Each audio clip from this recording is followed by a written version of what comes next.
Ladies and gentlemen, it's my pleasure to welcome to the Solari Report Stephen Roach, who is a senior fellow at Yale University's Jackson Institute of Global Affairs and a senior lecturer at Yale School of Management. He is a former chairman of Morgan Stanley Asia and was the firm's chief economist for the majority of his 30-year career at Morgan Stanley. His most recent book, Unbalanced: The Codependency of America and China, published this year by Yale University Press, describes the risks and opportunities in the current China-U.S. economic relationship, and it's an excellent overview of what is China's current economy and some of the critical risks in the global economy. It's also described in his latest editorial in the Wall Street Journal, encouraging U.S. to seize the opportunity to rebalance ourselves and our relationship with China in a positive manner. And I recommend both the book and the editorial to you highly. They'll both be posted at the blog. So, Stephen, welcome to the Solari Report. Pleasure to be with you. Well, before we start, I have to take the opportunity to thank you because during the financial crisis between 2006 and 2009, I kept hearing various pundits say, "Why did nobody warn us?" And I feel that you, at least in my experience, were unique in the top economists in the country to be warning us constantly about the problems in our financial system. And it's one of the reasons when you say something or you sound the alarm, I sit up and I take big notice, because I think you've had a very extraordinary and I would say fearless record of doing so. So on behalf of the investors of the world, thank you very much for everything you've done, including... Well, I wish more had been skeptical leading up to that near fatal experience. But, everybody wants to believe until the end, in this case, the bitter end. And that was a tragedy that did not have to happen. Well, exactly. And so hopefully this time around, we're all going to take a notice, because I think both in imbalanced and in unbalanced and in the editorial, you make some strong and clear suggestions, and I think they're very much worth taking to heart. So let's start with what you describe in your first chapter of Unbalanced, the political economy of false prosperity and sort of the economy that led us up to where we are. If you could describe that. Well, it's pretty simple, actually. Everybody wants growth. Politicians wanted to get reelected. Individuals wanted to maintain or improve living standards. And regulators are often brought on for the ride by the same political consensus. And unfortunately, the quest for growth is so strong that it encourages those who manage economies to cut corners, and sometimes dangerous corners that get us into trouble.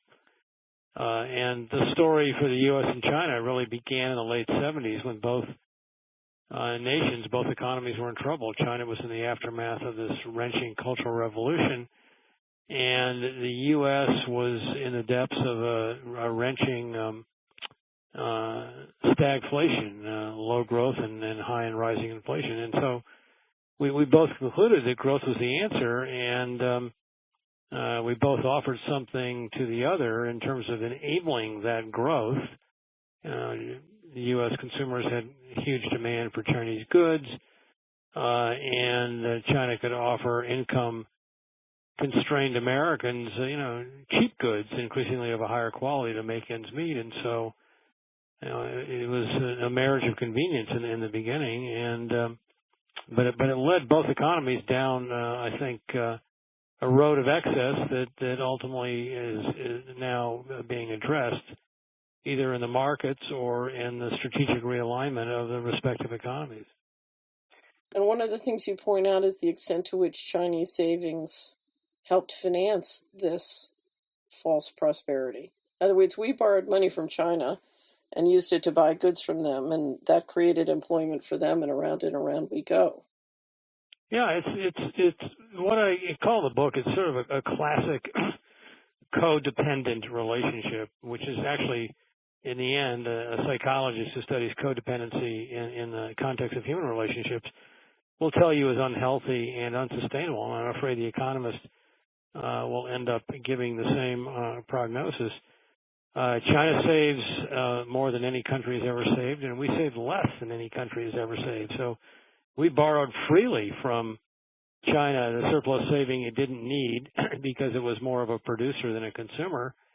And we used that saving to fund or to compensate for our lack of saving and to fund our budget deficits, and kept growing. But that's the big issue that now needs to be addressed, because China's recognized that this is not a sustainable path for itself and wants to use its surplus saving to help support the safety net of its own people.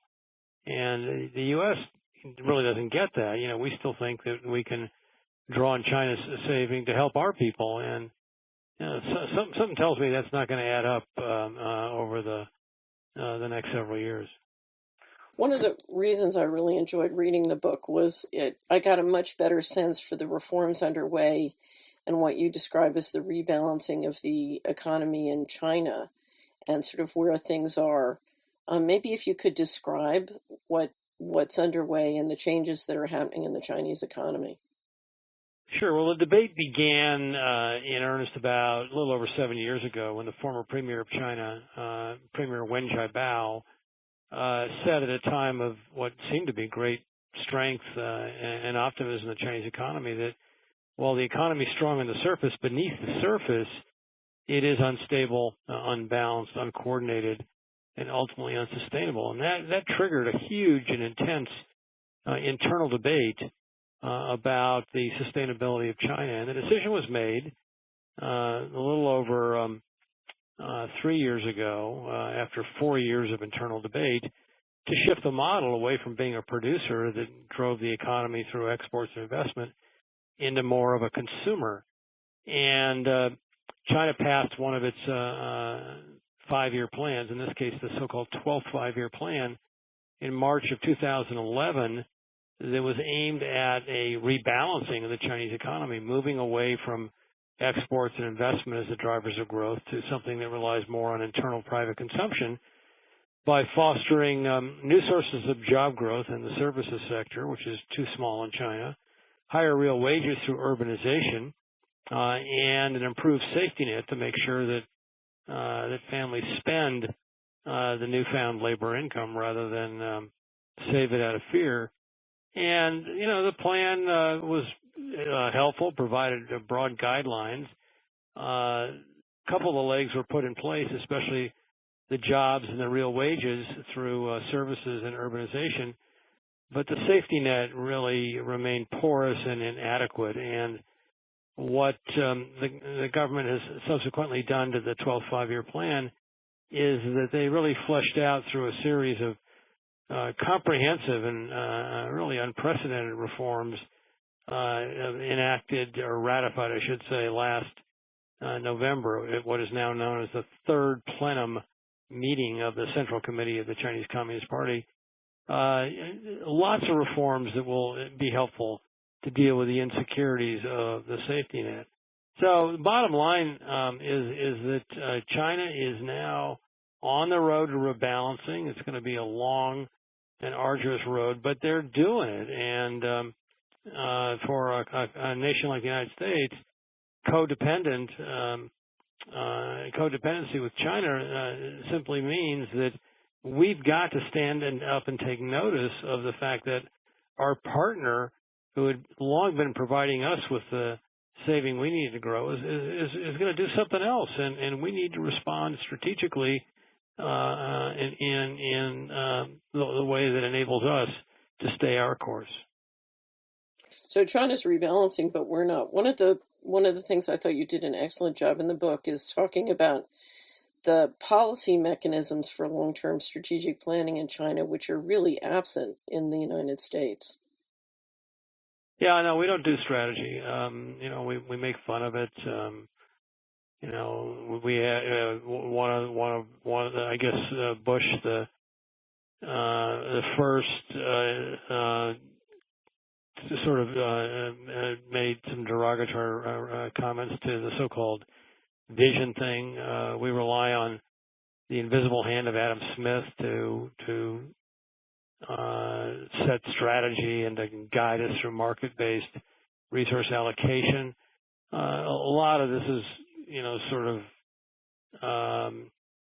it's helpful in rationalizing the growth of our economy after the fact, but in a competitive world where we're all interlinked and countries that have been on the outside looking in for years are now in the thick of things, I think we need more than the invisible hand to help us meet these tough competitive challenges head on. We need strategy, and yet we don't do strategy, and we make fun of those who do, saying, oh, it smacks of the old Soviet-style central planning, and look what happened to the former Soviet Union. It's not about ideology. It's about being practical and having the wherewithal as a nation to face up to issues that we need to grapple with to sustain the vigor, long-standing of the American economy. And if we don't think strategically, we risk squandering that. To me, one of the big questions in the rebalancing of both countries is, we know we're experiencing an enormous wave of automation and potential automation, and it's coming to or it's moving through the United States economy, and I'm sure it is moving through the Chinese economy. And of course, the big issue in both countries is how do you create employment? How do you maintain employment? What happens to incomes when automation rises? Maybe if you could speak to that. Well, I think that we're in an era of intense technological change. There's a lot of debate on how unique this is relative to earlier periods, but notwithstanding that debate, certainly in manufacturing businesses, the substitution of machines for people, capital for labor, is pretty much across the board. It's just hard to drive employment and labor income through manufacturing-led development. And so China's got a huge advantage in this regard because they don't really have a services sector that is even close to being on the scale that they need to establish a more modern economy. Their services sector is today about 46% of the GDP, which is up a little bit over the last few years, but it should be 55, 60, 65%, and probably will be between now and 2025. Services are labor intensive. They do generate jobs. In the case of China, an average unit of services GDP generates 30% more jobs per unit of output than does manufacturing and construction combined. So China's now growing out its services economy, from a wholesale and retail trade to domestic transportation, supply chain logistics, hospitality and leisure, finance, and the big one, healthcare. And as they do that, I think they'll continue to experience more rapid growth in job creation than others, largely because of the unmet needs they have in developing this labor-intensive services economy. And they can, they're not immune to the technologies that replace workers with machines, but in services, you need a lot more workers than you do elsewhere, and so you have some cushion from that blow. And you think that this is an area where the United States is a potential area of opportunity for U.S. businesses? I think there's huge opportunity there. We tend, in this country, the debate right now is to view China as nothing but risk and danger. We focus on issues, like a currency policy, the tensions in the East China Sea, the South China Sea, the great cyber hacking controversy. We really paint China with a very dark brush. I'm not minimizing any of these issues. These are all issues that need to be addressed, I would add, in an even-handed way, which we don't seem to be capable of. But nevertheless, I can see that they should be addressed. But I don't think we should lose sight of the opportunities that this consumer-led, services-led development will provide for the United States. I have estimates in my book that the services economy in China alone will expand by roughly $12 trillion US dollars between now and 2025. And I also have estimates that would argue that between 35 to 50% of that is tradable. In other words, we can, and other service providers can satisfy the demand for Chinese services through our companies rather than have them do that just through their own indigenous companies. And for the final piece is the U.S. is the largest and most competitive services economy in the world. We account for a total of 14% of all services exports today, which is 50% larger than number 2. And shame on us if we can't seize the opportunity that's about to be created by this services-led growth bonanza in China. And this is what I wrote about in the Wall Street Journal op-ed piece that you cited in the intro. Right. I think, one of the reasons I was so impressed by the editorial is it's really focusing on, it's through those kind of opportunities that we can rebalance into a more positive relationship, but we can also, the way to settle your differences is to get busy building the opportunities and to diminish the reasons for squabbling. I was very glad to see you had that chapter on the cyber hacking, because that's one of the areas that concerns me the most. I was a great fan of Alexander Hamilton, and one of the first things he did when he set up the Treasury Department was create a Department of Standards and Codes. And what you see happening between China and the United States is a real deterioration of trust in the basic standard and codes of various products and relationships. And that is a concern, because if you're going to use a system to fight, you can't use it to build. And I'm not, that to me is one of the questions. How do we get out of this increasing distrust of each other's quality of product? Look, I think those are perfectly legitimate concerns. Just maybe 11 months ago at the annual Strategic and Economic Dialogue between the United States and China, and another one is coming up in just a few weeks, this issue first came to a head,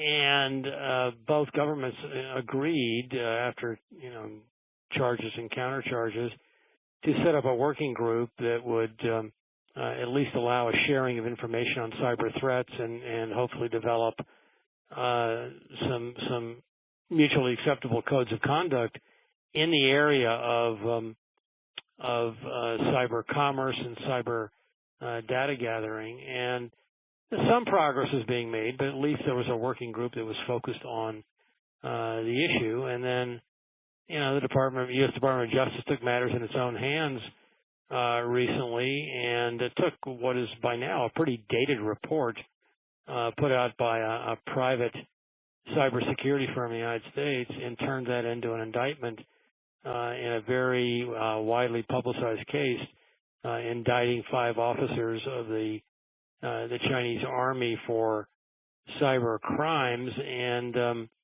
the unfortunate repercussion of that is that all efforts at mutual cooperation through this working group on cyber issues between the U.S. and China has now been suspended, and it's hard to know when and if it will be restarted. And the U.S. has every right to protect its companies and its workers, but on the other hand, there's a certain amount of hypocrisy involved here in the aftermath of the revelations of our own cyber hacker Edward Snowden, who pointed out that America is guilty of or allegedly guilty, I should say, of equally egregious but different crimes of hacking into the lives of its own citizens, foreign leaders, trade negotiators, and in some cases, private companies like Petrobras and Huawei in China. So, it's a little ironic. I mean, who are we to be, calling the kettle black here? And so. Well, it was really funny. Our theme on the Solari report following that and inspired by that was the pot calls the kettle black. Yeah.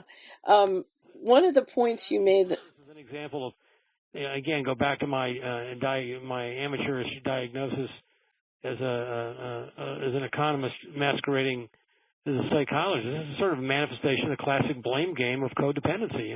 Right. One needy partner blames the other, and the other one turns around and blames the other one. Right. One of the things I thought was great in Unbalanced is you make the point again and again, and it's very it's something that is very coherent for a non-economist, is that you can't solve a multilateral problem with a bilateral solution, and that many of the squabbles we hear coming out of Congress between the U.S. and China are really reflect problems that the U.S. has on a multilateral basis, and it just can't be solved with their just attending to the relationship with China. And I think, that's one of the reasons I'm really going to encourage our subscribers to read the book, because it's a very important thing, and it would be terrible if Congress fell into that trap. Well, I'm glad you picked up on that, because that's something I've just felt very strongly about, and I've personally testified in front of the Congress on this for years, and it's just it rings on deaf ears. And the simple point is that America doesn't save, and when we don't save, we want to grow, we import surplus savings from abroad, from countries like China. But to import that surplus savings, we have to run these big imbalances on our international balance of payments, and behind every balance of payments deficit are multilateral trade deficits. In the case of the U.S., over 100. We have deficits with over 100 countries, and so if we try to address our trade problem, which we judge to be so damaging to American workers, on a bilateral basis, and say shut down trade with China, the Chinese piece just goes somewhere else. And who are we kidding? Somewhere else will be a higher cost producer, and that'll tax American consumers. So the idea that we can solve this inherently domestic imbalance that we created ourselves by not saving, which has all these very visible multilateral manifestations by bashing China, is really unfortunate and risks being a policy blunder of epic proportions. Do you see any of the effort to build more energy sufficiency in the U.S. or to rebuild manufacturing as signs that we are trying to rebalance? Well, I think the energy breakthroughs recently are potentially of enormous importance to the United States. I don't think they arose out of a conscious strategic effort to find a new recipe for rebalancing. I think they came out of the ingenuity and entrepreneurial and innovative spirit of American businessmen responding to market forces of higher oil and developing new technologies to exploit what is an enormous reservoir of natural gas and oil that could not be obtained by traditional technologies. Will that be sufficient to enable the U.S. to rebalance is maybe a better way to put it. And I don't think that's enough, Catherine. I think we've got to do more than just focus on fracking is the answer to what ails us competitively. And I continue to believe that until or unless we really have a much broader debate on the need to boost national saving, and by that I mean not just government budget deficits, but the savings of individuals and businesses as well, that we're not going to have the wherewithal to fund future technology and developments or rebuilding of manufacturing that is so widely being talked about in this era of presumed energy independence is looming on the not so distant horizon. A lot of my work in the 90s was focused on how do you re-engineer government investment by place, essentially county by county, sort of the bottom-up re-engineering. And I've always believed there was an extraordinary opportunity to do so.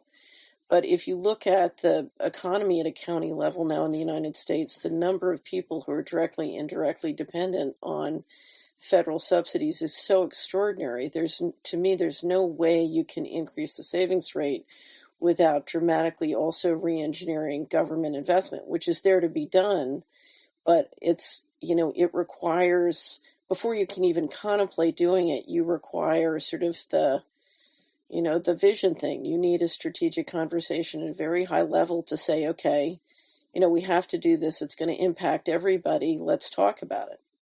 And I agree with you, but it's just become all too easy for our elected leaders to continue to kick this can or that can down the road and try to rekindle the animal spirits that have long supported the consumption binge that we as a nation have been on now for 15 years. And consumption is fine if you've got the income and the wherewithal to support it, but we don't. And, our national savings rate is as low as any leading nation's ever had it. Our personal savings rate is less than half its historic average. We still have exceptionally high debt loads and of American families, and we yet continue to harbor the belief that all we need to do is get consumer spending again, and things will be fine. And I worry that is the antithesis of the rebalancing and shift to saving that I think we actually need for longer-term economic growth. One last question I had for you is, traditionally the U.S. has been an equity-oriented or a more equity-oriented society than foreign investors. And I'm wondering if the development of the emerging markets, if the growth of China we're going to start to see Asian consumers, Asian investors start to be equity-oriented, whether directly or through, as you said, more social safety nets. If you think there's a shift coming in, towards equity investment as a result of the development. Well, I mean, I think that the emergence of the Chinese middle class will possibly be one of the great growth opportunities of the world will see in this century, and whether or not that has positive consequences for equity markets either in China or around the world remains to be seen. A lot of that depends on the way in which the government reforms its own practices of transparency and both public and private sector governance itself. As I look out over the next 5 to 10 years, I think that China gets it, and the equity market, which has been a major underperformer for the last 7 years, will significantly outperform most of the averages in the developing world, and it will give the developed markets a run for their money. So we'll have to wait and see if China can deliver on its own governance reforms to justify that admittedly optimistic prognosis. Right. Oh, I think they can, but it's interesting. That's one of the areas where a real investment in services could make a big improvement. As you said, the China Strategic and Economic Dialogue is coming up in July. It's going to be in Beijing. What do you think is going to happen? What should we look to as we watch the U.S. and China try and talk about these things? Well, I think these are potentially important developments, but the posturing ahead of this particular strategic and economic dialogue has been very negative, with the outbreak of tensions in the East China Sea, the South China Sea, the cyber hacking issues, the Congress once again raising concerns, and the Treasury as well about currency manipulation, and China's got its own internal issues that it's dealing with. So I worry about this particular dialogue as really not moving the ball ahead much, and I hopefully there's no sidetracking or I should say backtracking on this relationship. A year ago, there was some progress made in setting up negotiations for what we call a bilateral investment treaty, and there are a number of them. I wrote about this in the Wall Street Journal as well in that op-ed piece you cited. There are over 3,000 of them around the world, and we would benefit enormously from having one with China. I think the Chinese have reluctantly come to that agreement as well, and so we were making progress, and I'd love to see more progress on that front come out of this next strategic and economic dialogue in a few weeks. But the way things stand right now, I think the odds of that are not as high as I'd like them to be, and that's too bad. One of my favorite lines for music is Tina Turner singing, "We can do this nice or rough." And, the rebalancing between the United States and China is going to happen. And as you rightly point out in your book, this is not a concern of the two countries, it's a concern of the whole world. Because if it gets rough, it could have dramatic implications, not just for our two economies, but the entire global economy. So I think one of the things I'd like to do is put this interview up on the blog and do everything I can to pressure everyone to remember investors and citizens are going to be much better off if we figure out how to do it nice.